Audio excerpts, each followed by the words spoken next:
सबसे पहले तो मैं आपके चैनल के माध्यम से सभी दर्शकों को और देश और प्रदेश वासियों को हमारे आज के इस कार्यक्रम के उपलक्ष्य पर हार्दिक बधाई देता हूँ, शुभकामनाएं देता हूँ। और हर वर्ष हर्षोल्लास के साथ मनाया जाता है। पिछले साल मैं चंबा ज़िला में था और इस बार मुझे मुख्यमंत्री जी ने यहाँ पर ज़िला कांगड़ा में भेजा है। और विकासात्मक रूप से अगर आप देखें तो ज़िला कांगड़ा सरकार की ओर से हर उस क्षेत्र में प्रयास कर रही है कि विकास और उन्नति में जो है ज़िला कांगड़ा बढ़े।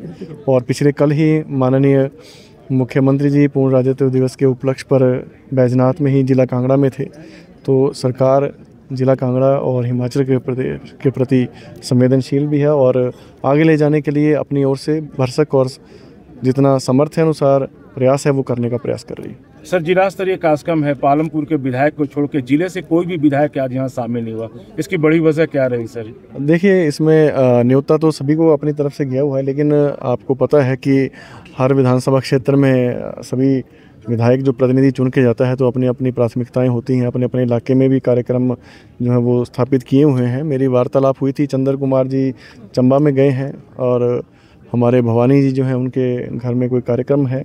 संजय रतन जी ने भी आना था, लेकिन उनके पुत्र का आज जन्मदिन है तो उस उपलक्ष्य के कारण वो नहीं आ सके। तो सबकी अपनी अपनी मजबूरी है। आपने देखा होगा कि आशीष बुटेल जी भी निकल गए हैं क्योंकि उनका भी कोई कार्यक्रम है। तो इस करके सभी अपनी अपनी व्यस्तताओं के अनुरूप हैं। सर, मंत्री खुद कार्यक्रम में मुख्य अतिथि बतौर शिरकत कर रहे हो, जिला प्रशासन इतना बड़ा कार्यक्रम करा रहा हो और शहर से प्रबुद्ध बुद्धिजीवी या आम व्यक्ति का कार्यक्रम में न होना, जो पार्टिसिपेट कर रहे हैं सिर्फ उन्हीं के बीच में जिला स्तरीय गणतंत्र दिवस मनाया जा रहा है। आगे क्या देख रहे हैं इसको, किस तरीके से? ये तो अच्छी बात नहीं है। देखिए, जो आपने बताया है मैंने जो नोटिस भी किया है, क्योंकि मैं स्टेज पे भी ये डिस्कस कर रहा था कि कोई एक समय होता था कि जब धर्मशाला में कार्यक्रम होता तो सामने वाली सीढ़ियाँ जो हैं ये भरी होती थी। लेकिन मैं समझता हूँ कि माननीय मुख्यमंत्री जी से भी इस बारे में कल चर्चा हो रही थी कि ये जो 26 जनवरी हो चाहे 15 अगस्त हो, लोगों ने इसको एक छुट्टी का माध्यम बना के रख लिया हुआ है।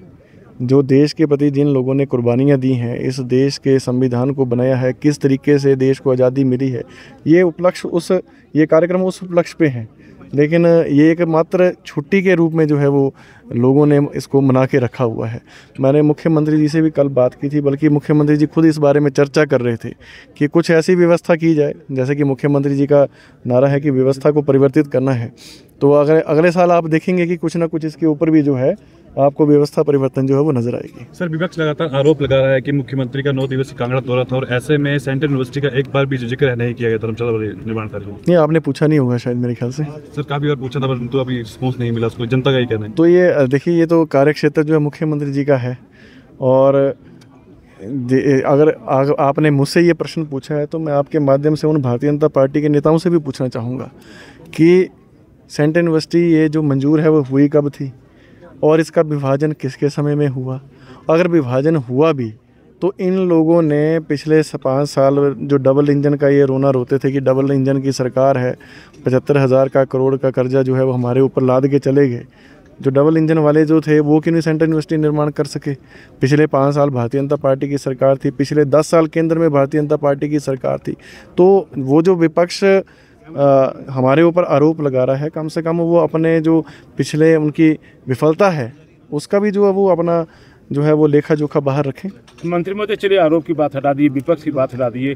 लगातार मुख्यमंत्री यहाँ रहे, 9 दिन रहे। आज भी आपने भाषण में कहा कि हमने सारी गारंटियाँ पूरी की है। बहुत सारे आपने उद्घाटन की ही बात की है। जब ट्रेजी से 10,000 रुपया से ज़्यादा का पेमेंट नहीं हो रहा है, ठेकेदार अपने पेमेंट को लेकर इसी सरकार में व्यवस्था परिवर्तन के तहत रो रहे हैं, सरकारी महकमों में पैसा नहीं दिया जा रहा है, फिर इतनी सारी घोषणाएं कैसे कर सकते हैं कि आप सारी गारंटियाँ पूरी कर रहे हैं? देखिए, गारंटियाँ मैं पहले भी कई बार आपके बीच में भी कह चुका हूँ जब मैंने प्रेस कॉन्फ्रेंस की थी कि अगर कोई सरकार, अगर कोई पार्टी ने कोई गारंटी दी है, चाहे वो भारतीय जनता पार्टी हो, कांग्रेस हो, कोई अन्य दल है, तो ये गारंटी का ये मतलब नहीं है कि वो 1 साल में पूरी हो जाएगी।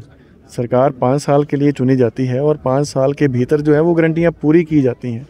और जिस तरीके से आपने ये प्रश्न पूछा तो सरकार अपनी ओर से प्रयास कर रही है कि उन गारंटियों को जो है पूरा किया जा सके। आपने 6 गारंटियां हमने इस वक्त 10 में से पूरी की हैं 2 सालों के भीतर।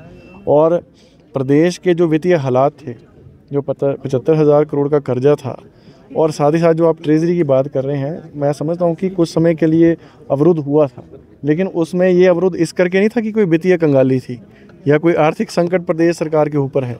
माननीय मुख्यमंत्री जी ने संसाधनों के ऊपर कटौती करने के पश्चात ही जो है 2200 करोड़ रुपए जो है वो अर्जित किया है, और ये ऑन डॉक्यूमेंट है, इसमें कोई शक की बात नहीं है।